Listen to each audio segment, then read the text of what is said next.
Ladies and gentlemen, three-time undefeated municipal heavyweight champion, the strongest mayor from sea to sea to sea, John Tory. Today on November 22nd, we observe National Housing Day, Black History Month, Black Mental Health Week, Canada Day, Canadian Multiculturalism Day, the birth of Christ, very Merry Christmas, Assalamu Alaikum, Emancipation Day, Hag Semiach, National Indigenous Peoples Month, the International Day of Persons with Disabilities, Nelson Mandela Day, Happy New Year, Overdose Awareness Day, Passover, Pride, lest we forget, Bob Marley Day, Toronto Caribbean Carnival, Newcomer Day, the 31st anniversary of Ukraine's independence, Transit Workers Assault Awareness Day, National Day of Remembrance for Victims of Air Disasters, Taipongal, Inya Taipongal Nabaltikal. Blash Blanarnik Karnik.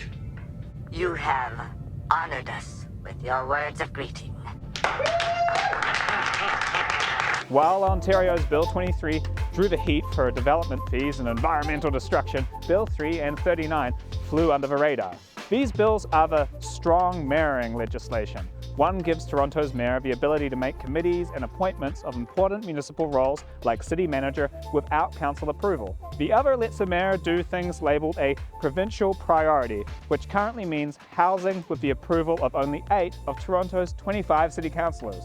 So how did the Toronto City Council feel about that? Well, Toronto has 25 wards of similar size, each represented by a councillor. 15 of the 25 signed a letter requesting that John Tory reject those powers, which is a real shame because that's 2 councillors less than the number John Tory now has to care about. So is this weird?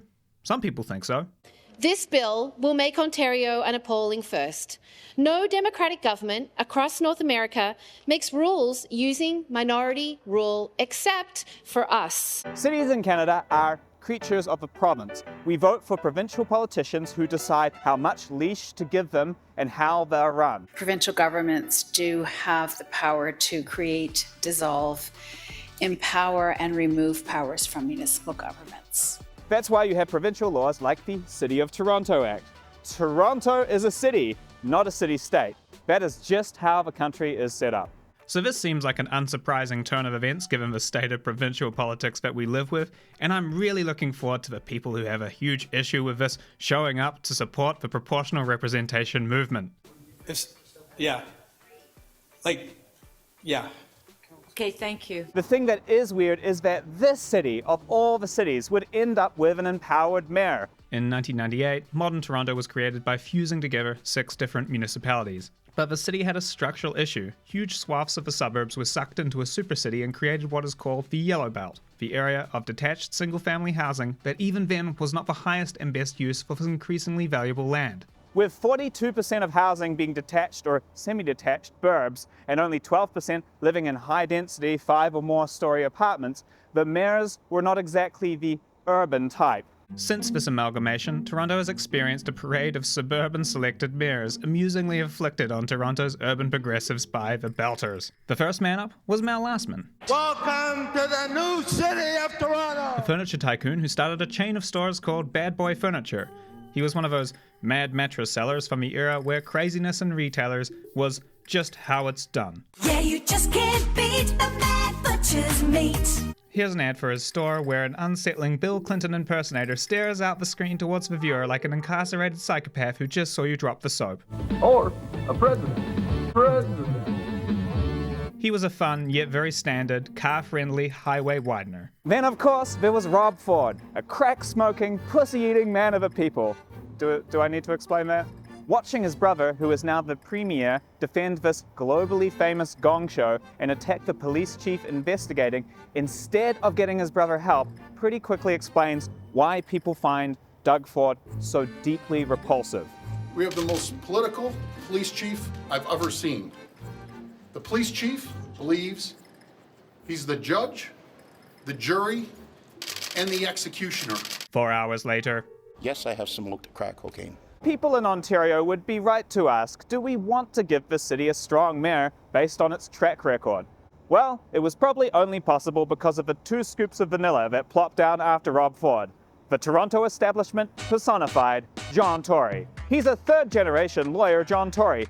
Yeah, you heard me. His father was a lawyer called John Tory. His grandfather was a lawyer called John Tory, who founded the law firm Tories. And if you're thinking, John Tory can't help all this John Torying, the John Torying was done by preceding John Torys. He decided to name his own son John Tory. So it's John Tories all the way down. Rich people, they do it in public. Anyway, John H. Tory. This over-caffeinated Canadian Ronald Reagan spools out pretty incredible 3-minute chunks of press conference in a default communication wording that sounds straight from an AI chatbot. The sense of predictable stability that John Tory exudes means that when he asked Premier Doug Ford, or Premier Doug Ford, we're not sure about that, to give him strong mayor powers, it was actually possible. Doug Ford's dislike of city council from his own experience of them not putting up with his family's bullshit, here they are all turning their back on his brother, made the answer yes. Vengeance! Vengeance! So, what does John Tory want to do with the powers? Well, as much as it's fun to make fun of his reptilian family history and calculated communications, there's no doubt that unlike Doug Ford, who would probably rename the Canadian Charter of Rights and Freedoms Better Rights Happening Now, John Tory is a sophisticated operator, which is about as good as politicians seem to get in Canada. Hey, at least he knows how to breathe through his nose and doesn't steal pens from the legislature. And I do have a theory about what John Tory is up to. Remember that old story about the political power of Toronto lying in the low-density yellow belt suburbs? Well, Toronto has grown quite a bit in the last few decades, and with the suburbs blocked off, almost all of that growth has been up.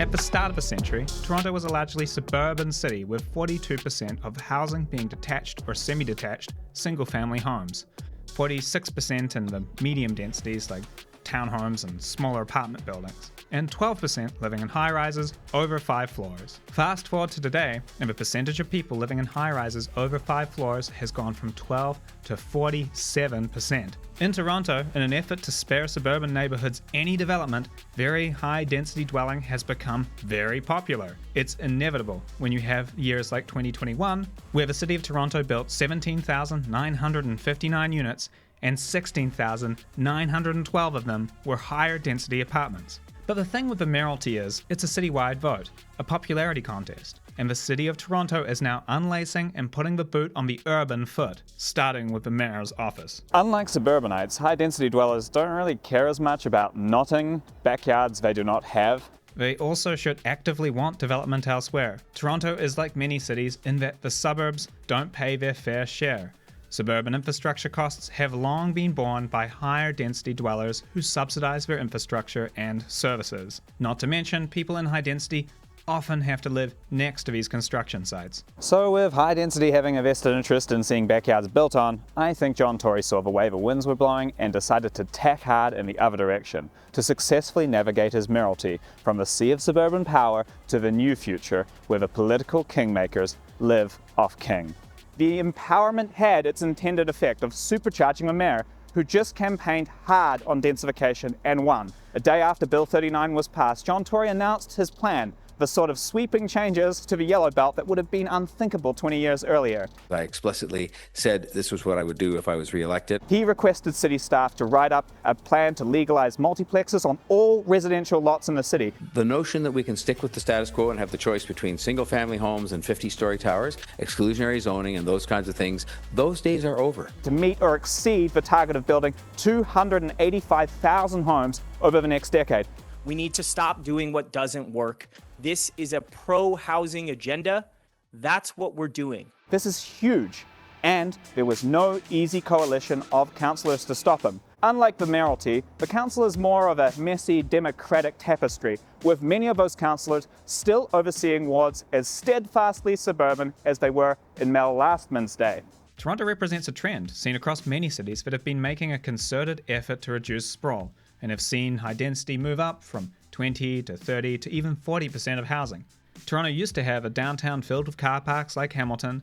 Now Hamilton, like many others, is following the same playbook, but combining changing demographics, provincial empowerment, not to mention the other housing bills, we are about to see a rapid course correction in Toronto.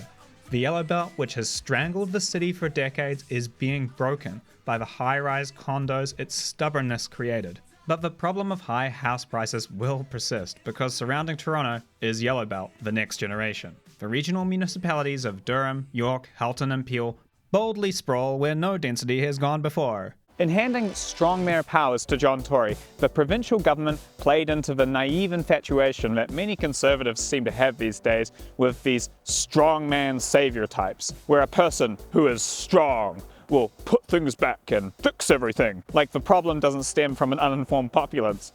So they passed the buck for resolving the housing crisis back to a mayor in a city. Hey, here's the power to fix this. Can't say we didn't give you what you asked for. Fix it, strongman.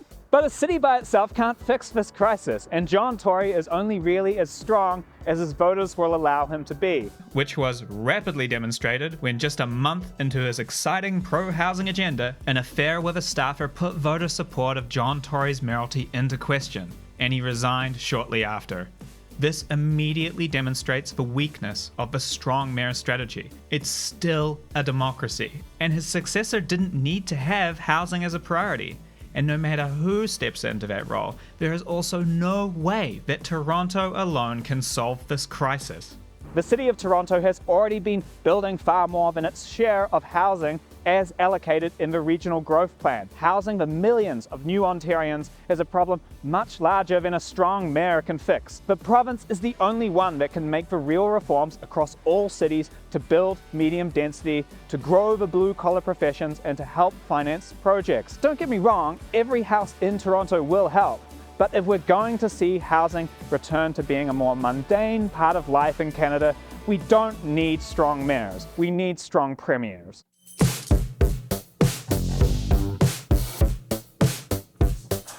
Or strong primaries. What was it? Premiers? Am I saying it right?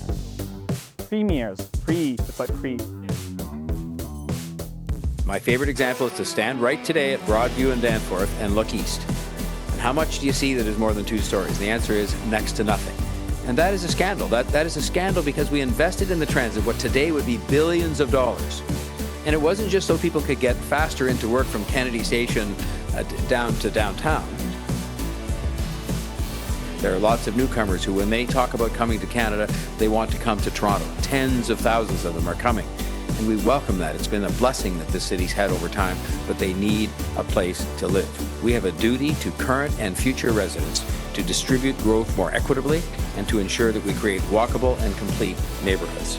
We simply cannot maintain a sustainable and growing city which offers a housing choice consisting of either a single-family home or a 50-story tower.